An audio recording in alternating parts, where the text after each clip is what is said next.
Hello there you guys, welcome to another one of my videos. Going to be providing you with an update on Garnacho and Kobbie Maino. So first topic of the development I'm going to start with is Garnacho. So revert back to Monday, there was reports stemming from Italy saying that Man United rejected a £38 million bid from Napoli for Garnacho. Manchester United are demanding around £60 million. Napoli have met up with Garnacho's agent.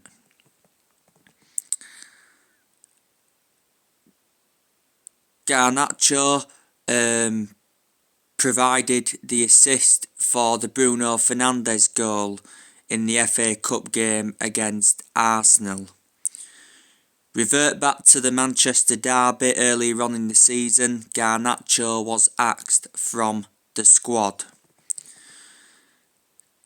Garnacho is under contract with Man United until 2028. He joined Manchester United's youth academy back in 2020. Manchester United got him from Atletico Madrid. He's been in Man United's senior squad since 2002.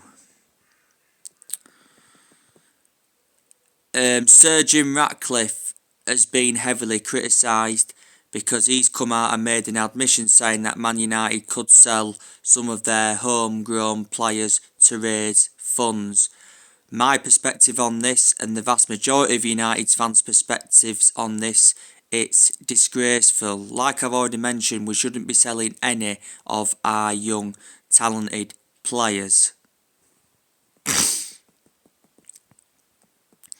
Now the news on Kobbie Maino.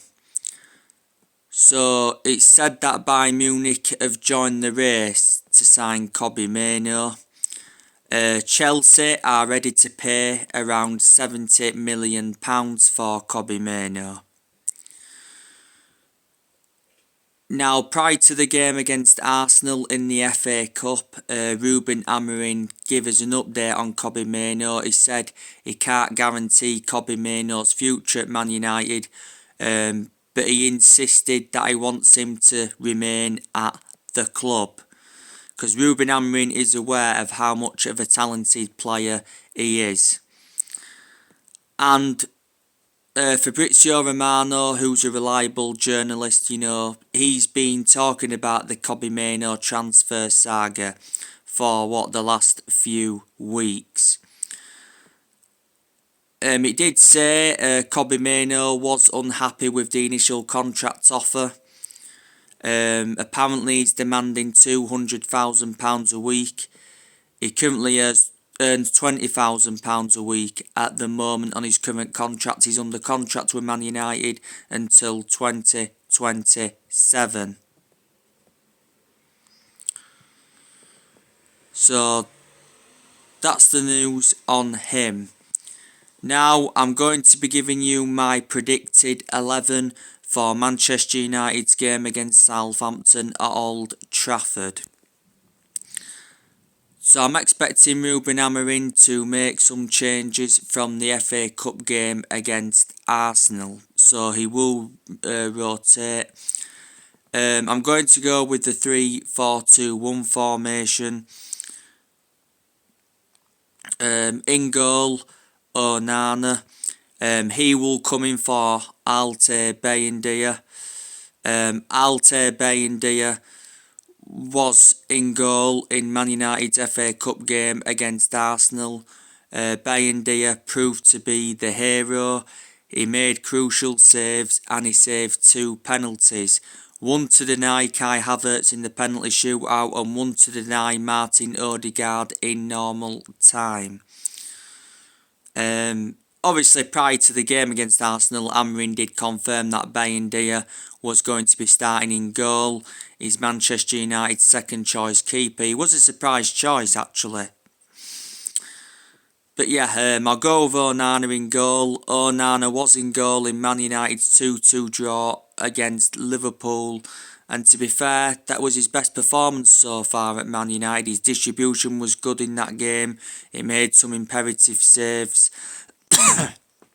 Because, let's be honest, in the vast majority of his games, Onana, he has been heavily criticised. Right centre back, Matthias de Ligt.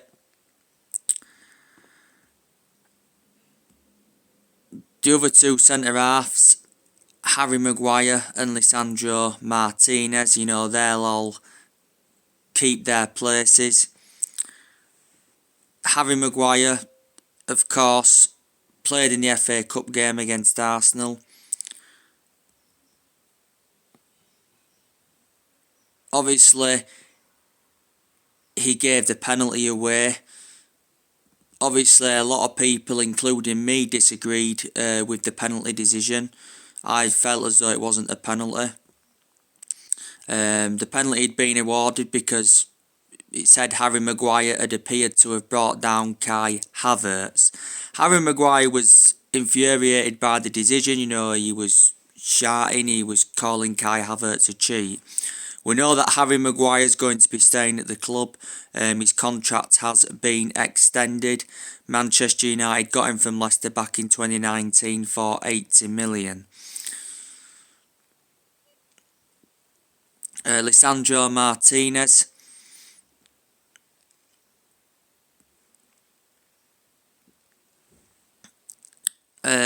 He obviously put a very good performance out in the 2-2 draw against Liverpool at Anfield. He gave Manchester United the lead in that game.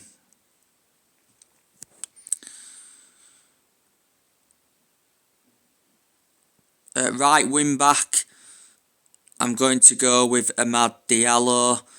I think he will come in for Diego Dalot. Dalot won't be playing any part in this game because Dalot is suspended.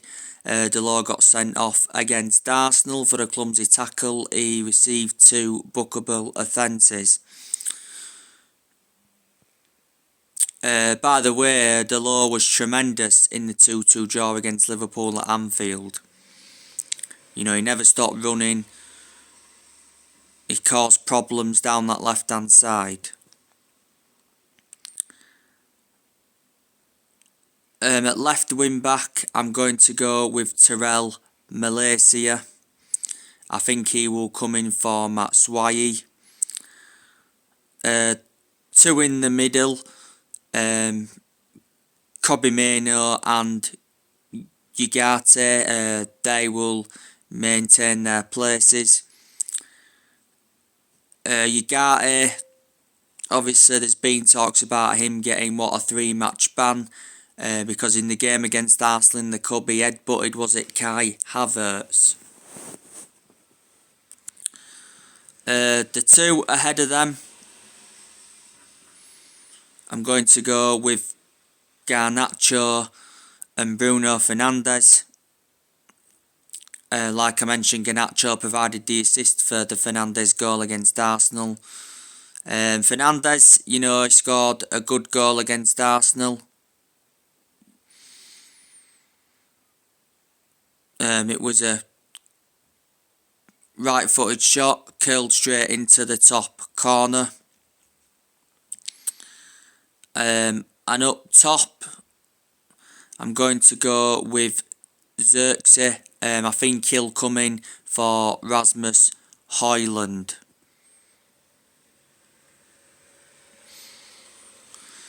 Xerxes, of course, scored the winning penalty for Man United against Arsenal. And he also had a good chance in the game. So that's how I think Man United could be lining up against Southampton. Of course, we've still got players missing. Victor Lindelof is still out. Luke Shaw's still out. Mason Mount's still out. Rashford is unlikely to play any part in this game against Southampton. He must have missed the last 6 or 7 games. Rashford was available for the game against Arsenal, by the way. He'd missed the Liverpool game, it said, due to illness.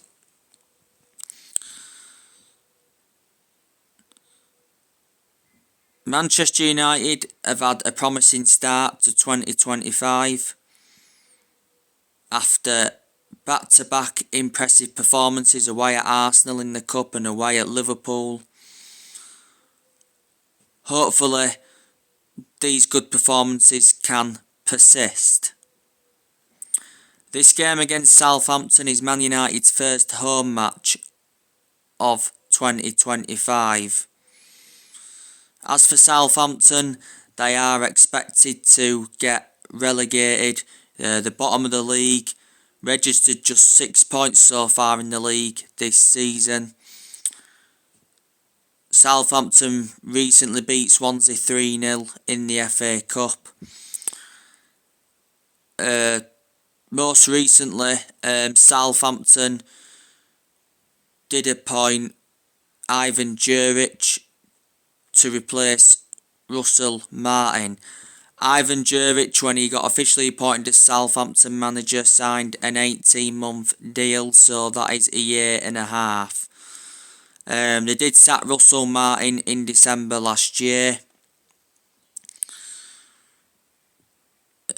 They've had quite a lot of managers, Southampton. You know, they've had the likes of Ruben Sells, Ralph Hasenhüttl. They had Pochettino a while back. Pochettino did guide Southampton to their highest ever finish in the Premier League.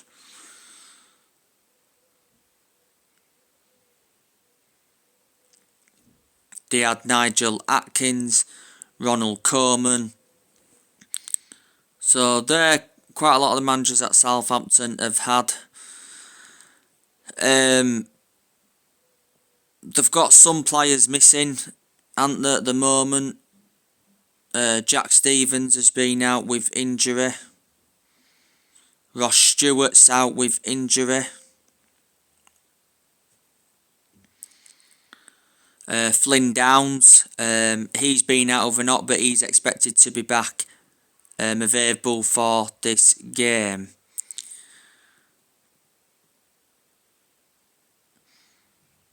Southampton's squad, they've got the likes of, in their attack, they've got the likes of Adam Armstrong, Ryan Fraser, who's a former Newcastle and Bournemouth player, Cameron Archer, Ben Diaz, William Smallbone, Adam Lallana, he's currently in his second spell at Southampton, Maxwell Cornet,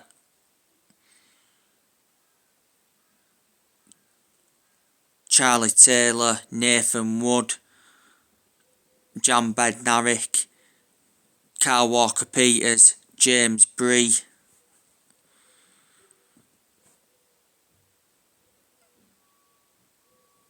So they are a lot of the players that Southampton have got.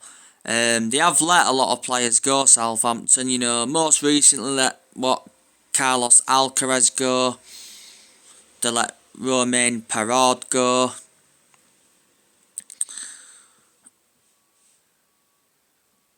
A while back, you know, they let likes of Ricky Lambert go, Nathan Redmond.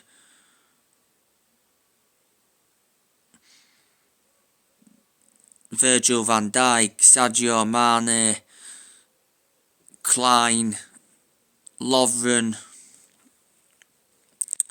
Shaw. So they're a lot of the players that Southampton have let go. Man United won the reverse fixture against Southampton earlier on in the season 3-0. Revert back to 2021, Man United demolished Southampton 9-0 at Old Trafford. That was Man United's biggest win since the 9-0 win against Ipswich. Man United are sitting around 13th in the league at the moment. A few weeks ago now, obviously, Ruben Amorim was discussing Man United's relegation battle. You know, I'm very sceptical that Man United will go down. You know, I think Man United are too superior to go down. Man United, too much of a big club, too much money in the club. We've not been relegated since 1974. But like I've mentioned, Ruben Amorim needs time at the club. He's been at the club now for 2 months or almost 2 months. This January transfer window is his first transfer window as United manager, and he's aware that this is a massive transfer window for himself and Manchester United. You know, he does need time to recommend the right players in, get rid of the deadwood, which hopefully he's going to do in this window. He'll do the same as well in the summer. Hopefully he can get the backing he deserves. I've already mentioned that there's problems at the club. You know, the board's been a problem for such a long time. We've got a depleted board. Owners have been a problem for several years, the Glazers. So Jim Ratcliffe obviously has seen to become a problem because he's replicating the mistakes the Glazers have produced. Ineos haven't really done much or done nothing since they've come in. Obviously certain players are an issue with the club as well. But like I've mentioned, I can see a lot of players departing Man United. Some will leave this month, some will leave in the summer. Like I've said, rumours of Garnacho going, heavily linked to Napoli. It's looking very imminent that Rashford's going to be going, but we don't know where he's going to be going because there's been so many clubs in for him. If he goes this month, he'll be only going out on loan.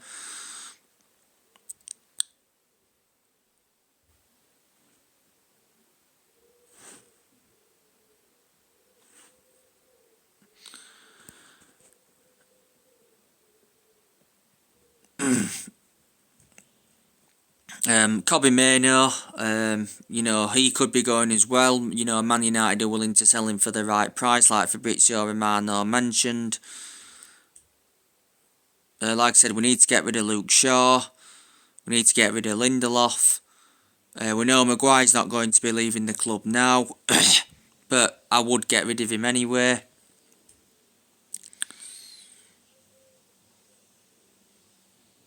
You know, there was rumours of Joshua Zirkzee leaving, but he's remained at the club now this month anyway. Rumours of Anthony leaving the club. So, yeah. Let me put into the equation as well, none of this squad is Ruben Amorim's. You know, he's obviously inheriting players from other managerial eras. Obviously revert back to when Ten Hag was manager. He brought around, 4 or 5 players in. He brought Zirkzee in, Ugarte, De Ligt,